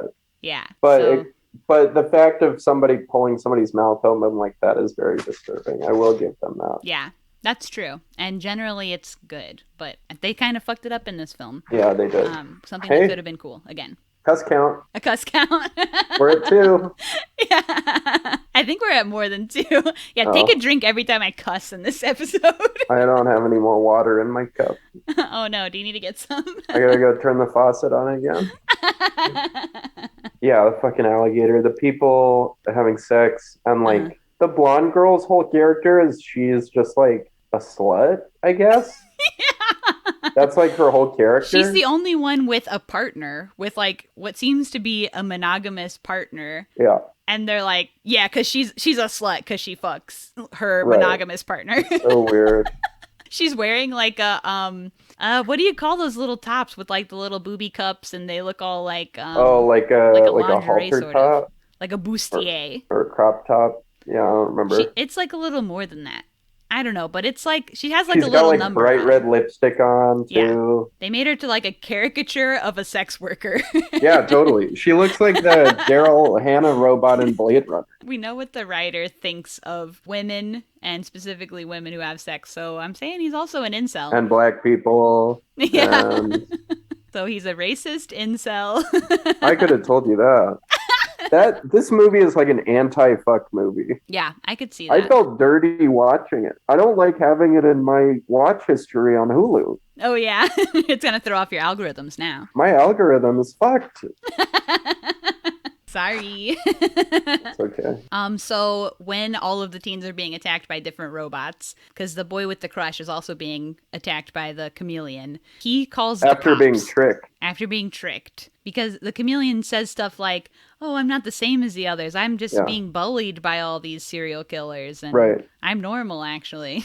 What? And then immediately kills him. Yeah. Well, he gets to call the cops somewhere in there, though, first. And then the cop hangs up on it. She does. But then we get some story from the cops. We kind of switch over to what's going on with the Exposition cops. chunk. We get another exposition chunk. But also, why did she... So she has, like, the lady sheriff has called in another cop from, like, a different town to help cover her shift for the night. In case the phone rings. But then the phone rings and she hangs up immediately and is like, we're not going to worry about that. Yeah. So, like, why did she call this guy over? And then immediately she picks the phone up again and she's like, we'll be right there. It's like, what is happening? What? Yeah. What is going on in her mind? That's what I Dio wanna was asleep at the wheel in this scene. know. Yeah. He was on some cough syrup or something. And then don't they drive there together but leave separately? I don't know.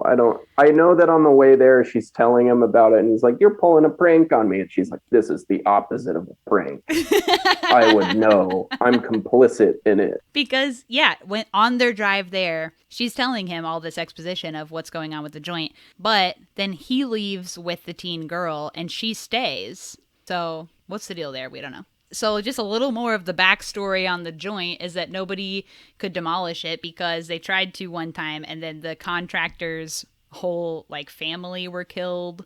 And then they tried to just leave it alone. But it's revealed that the animals can escape Willy's Wonderland and just kill people in the town. Yeah, and then go back. So they cut a deal with the bots to feed them. So yeah, we just get all that through exposition. Nick Cage finally gets off his break and finds the chameleon with the boy just in time for the chameleon to kill his ass with her tongue. With her tongue, yeah. Yeah. Well, a good way to go, I guess, if you have to. Yeah, and then it's break time again because the chameleon and the teen girl were left alone and he just hands the girl a knife and walks away to go have his soda. Is this when he has the big pinball montage? Or is that later? When he's dancing around and it's awesome? I think that's later, but that part is awesome. And I guess he improvised that dance. Like, that wasn't in his, like, part or whatever. I don't know what the script would have said for that. There was nothing as imaginative as that scene in the script. I could tell you that much. So we know if Nick Cage would have written this himself, it could have been better. Oh, yeah. Is that even a question? If I wrote this movie, it would have been better. Yeah, we could have done it better. 100%. Hell yeah. So yeah, he goes and has his soda, but then comes back just in time to get the chameleon with a lasso and save the girl's life. Yeah, where'd the lasso come from? I don't know. I think it's like a piece of chain or something he found on the ground. I gotta say this. All these movies with all these chains in them, when's the last time you saw a chain? I was thinking about that because in this movie, the doors are like chained from the outside with like a whole bunch of chain going through the two handles with like a padlock I haven't on seen it. a chain in my life, like in any time that I can remember. Why are all these chains always lying around in these movies? Where are the chains coming from? The big chain has their fingers in like the movie Business Pie, I guess. Yeah. Hollywood has a leftover storehouse full of chain. They're like, please take the chains. Where are chains? Like, I never see chains. And every movie has somebody choking someone out with a fucking chain that they find on the ground. Where are chains? Yeah. I feel like if I've ever seen them, they are like holding a fence closed, like a big fence. That's the only context I can ever recall seeing a chain in, though, an actual chain. Maybe a dog is on a chain. Possibly a dog on a chain scenario. Yeah. That's why off the chain is a phrase, you know? Yeah, somebody says this party's off the chain and you go, where's the chain? Where's the dog? You're telling me like a mean pit bull escaped off the chain? Where is it? I don't believe you.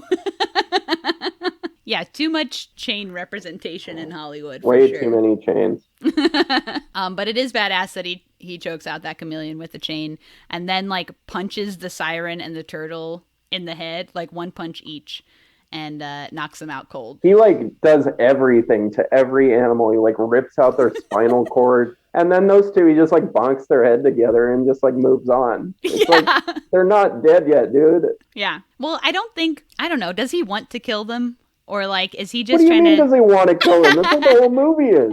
I think his goal though is to clean the place, and killing them is like a side Interesting. quest. Like killing That's them is very- more like an annoying thing that he has to do to get them to stop Sure. killing him. That's not what he's getting paid for. Yeah, so if they're not like actively killing him in that moment, then he's not going to put the effort in to kill them. That's very interesting. Yeah, because those guys at that moment, they're standing there. He punches them out, they're out cold. They're not a bother anymore. They're not Sure. a threat at the moment.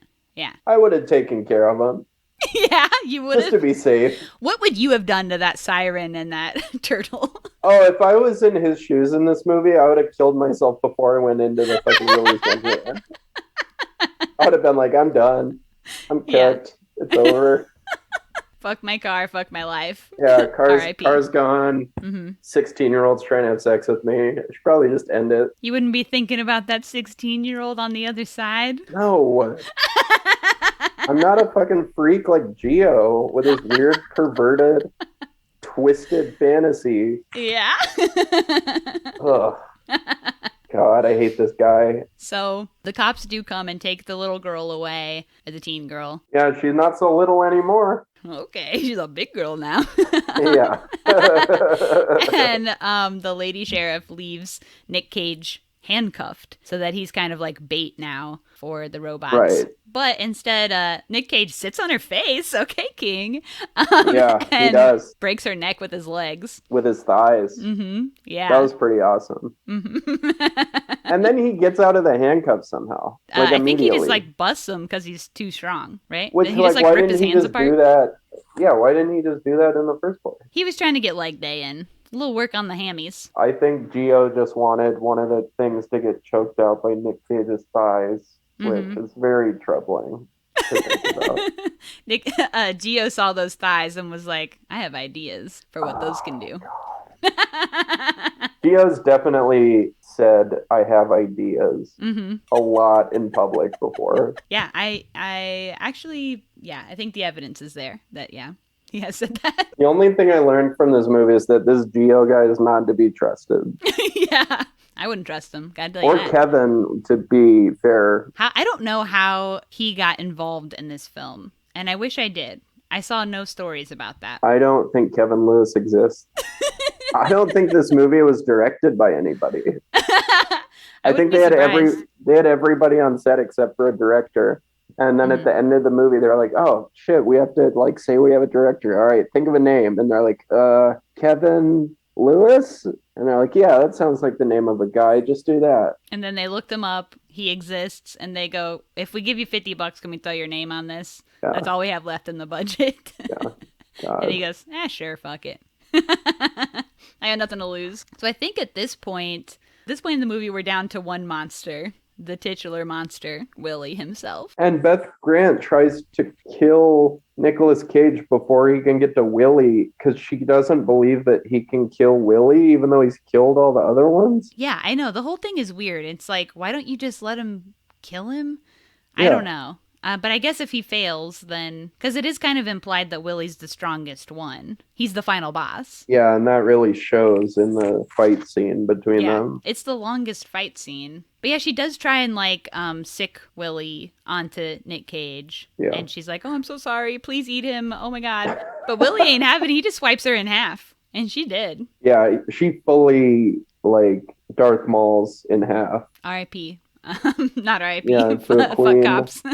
Yeah. Willie's at ACAB.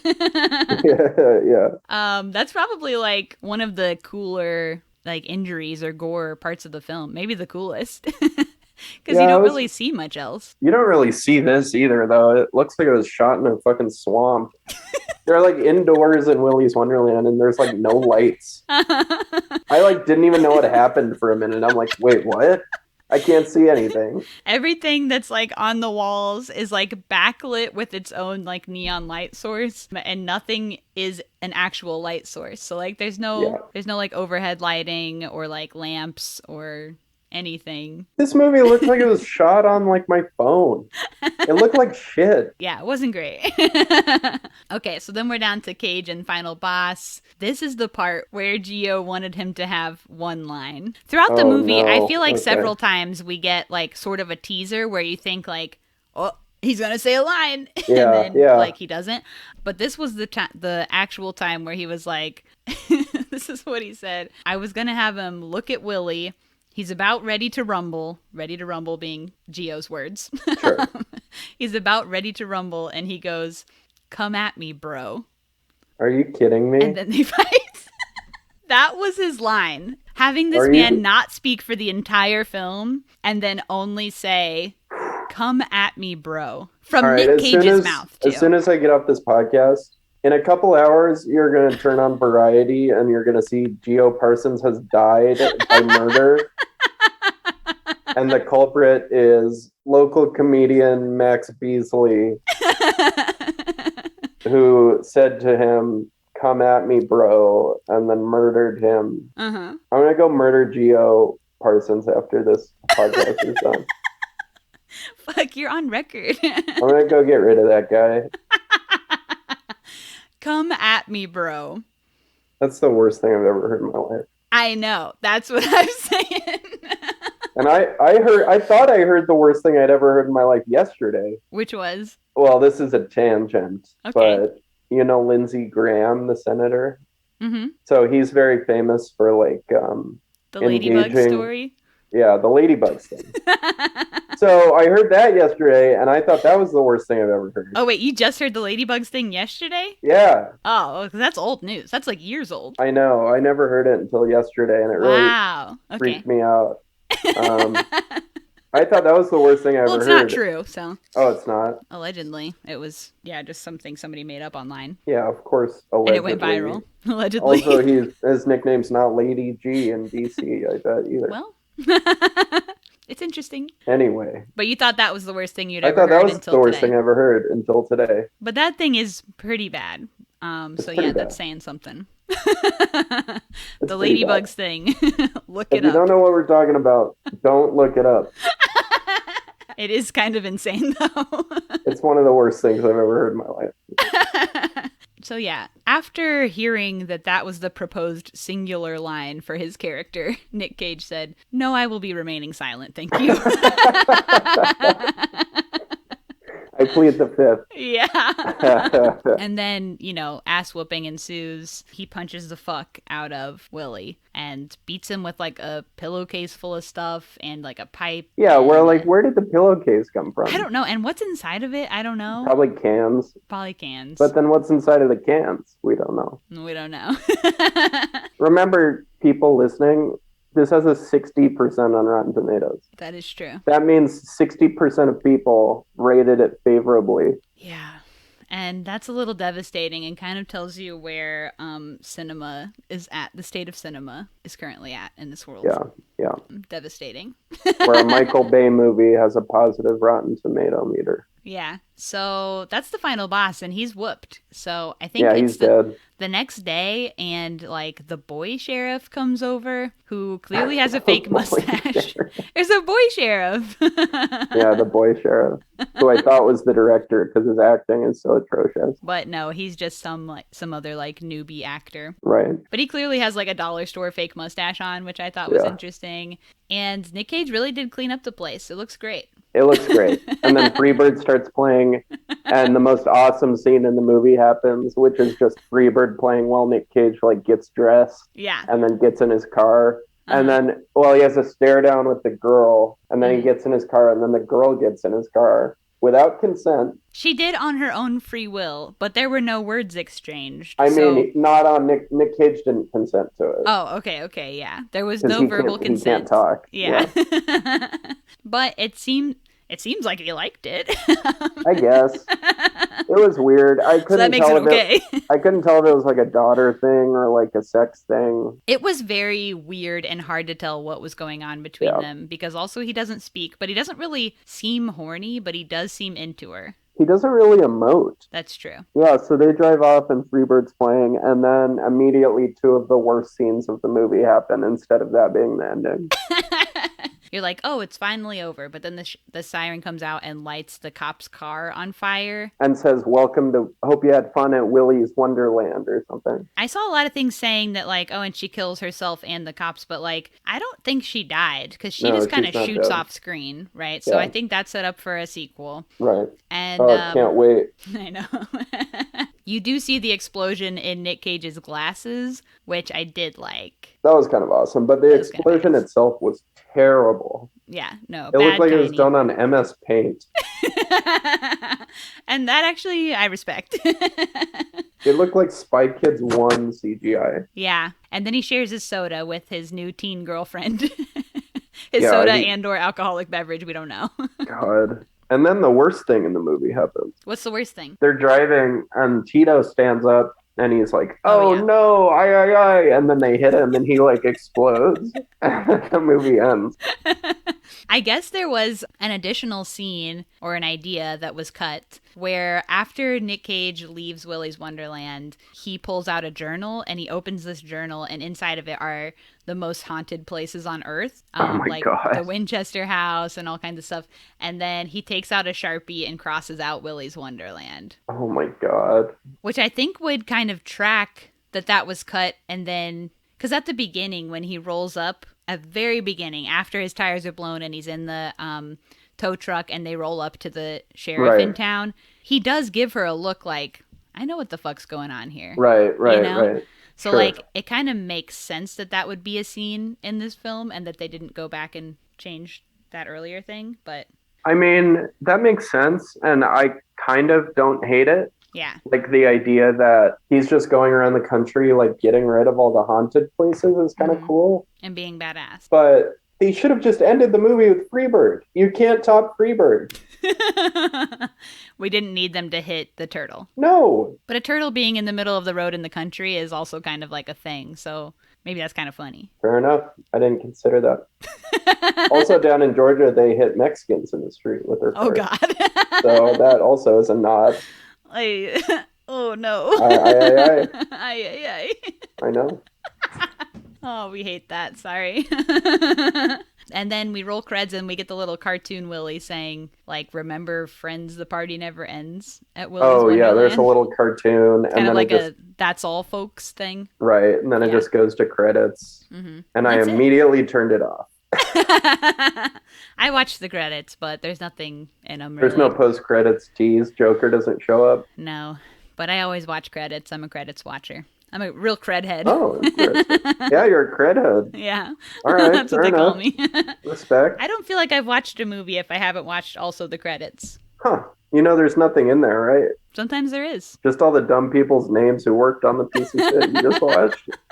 Who all suck and should never work again. Sometimes there's stuff and you don't know. Fair enough. Anyway, okay, so we rolled the creds. So, do we have any closing thoughts, anything we missed, or we can go into rating this out of 5? Well, on Letterboxd, I rated it 1.5 out of 5 because the Freebird and the Nick Cage gave it an extra star. Otherwise, it would be a half star. Okay. Do you have any closing thoughts, or you've said what you need to say? I think I've said my piece. Okay, I think it's a piece of trash.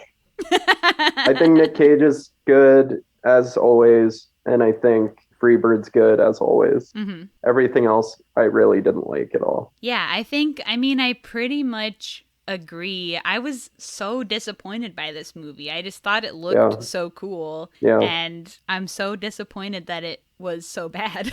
I know.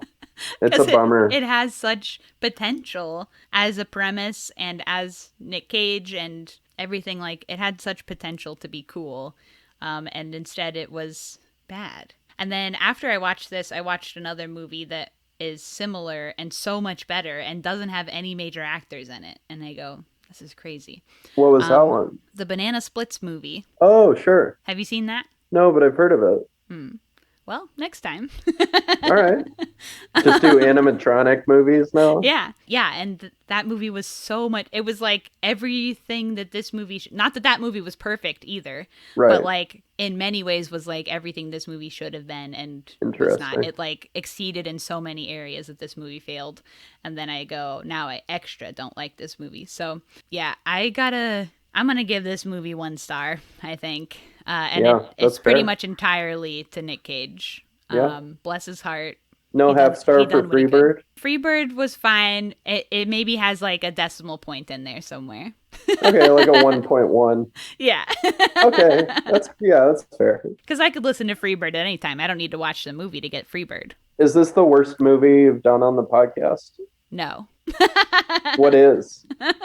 That's a great question. I wish I just had a list of what I've rated the movies we've done on the podcast. The one that's coming to mind, and this is controversial, I think, but Crawl, I gave half a star. Oh, sure, the alligator movie. Yeah, I hated that movie. Okay. There might be more, but I would yeah, rather because watch Crawl than watch this any day. I don't want to watch Crawl ever again. I don't really want to watch this ever again either, but I think I'd probably rather sit with Nick Cage than watch Crawl. Fair enough. That's the one that's coming to mind. There might be other half-star movies. Oh, maybe The Prom. I hated The Prom. Oh, I didn't see that. The Ryan Murphy Prom? Yeah. Yeah, I heard that was real bad. It's bad and it's rough. James Corden doing gay face. Yeah. Yeah. So yeah, I don't know. Those are a couple that are coming to mind if you want to listen to episodes enough, about yeah. movies I hated on the pod. So I give this a star. Now it's time for Screen Vomit.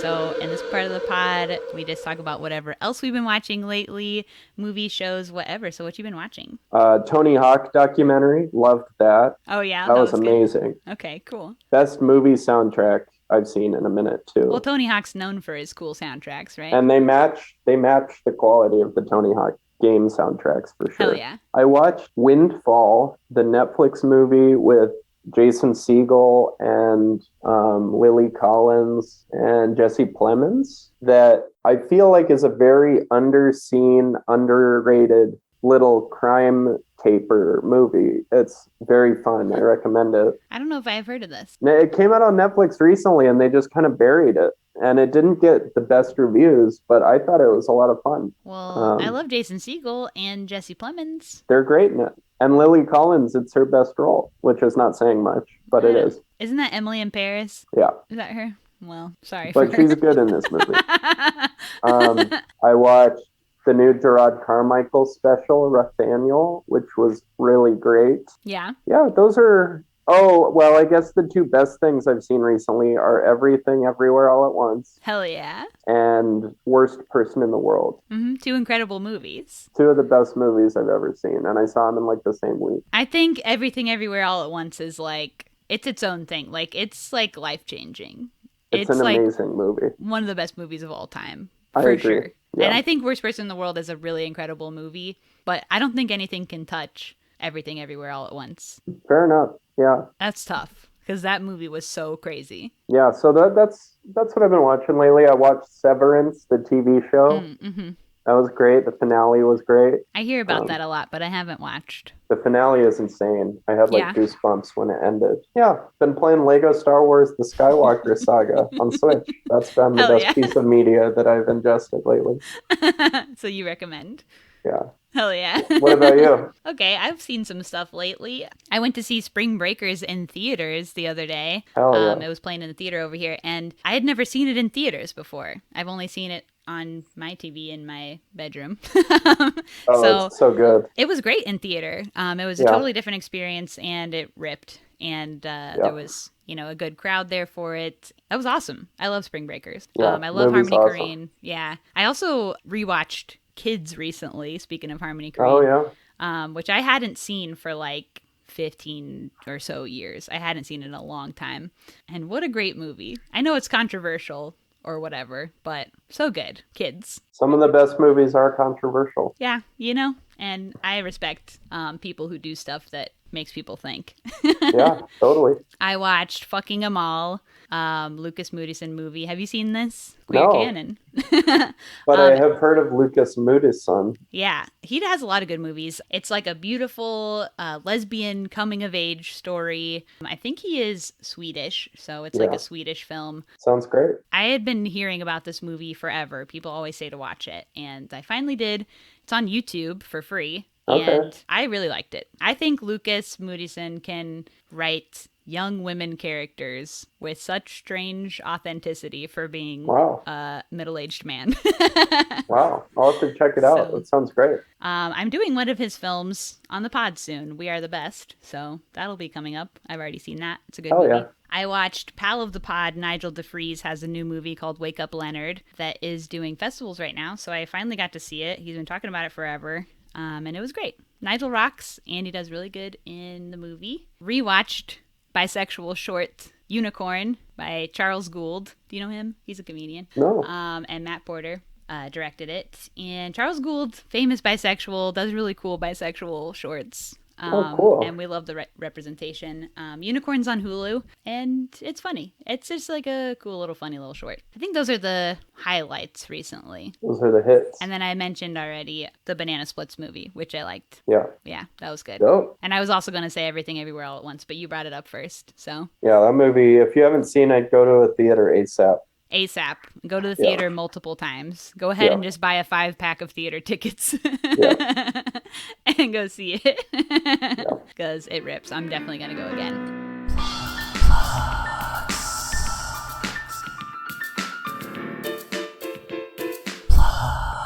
Time for plugs. What you got to plug? Oh, in May, I think May 6th and 7th, I'll be in Trinidad, Colorado, and Raton, New Mexico for the Chief Festival, Comedy Festival. So if you're in those weird parts of those weird states, you can come see me there. Hell yeah.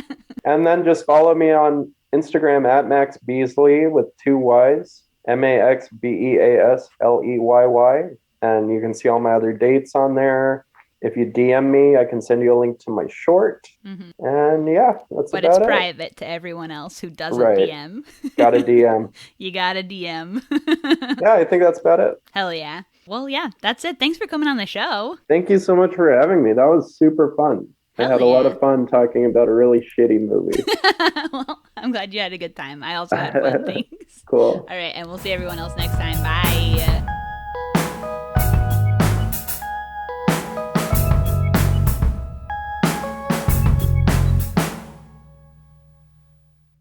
Yeah, I like kids.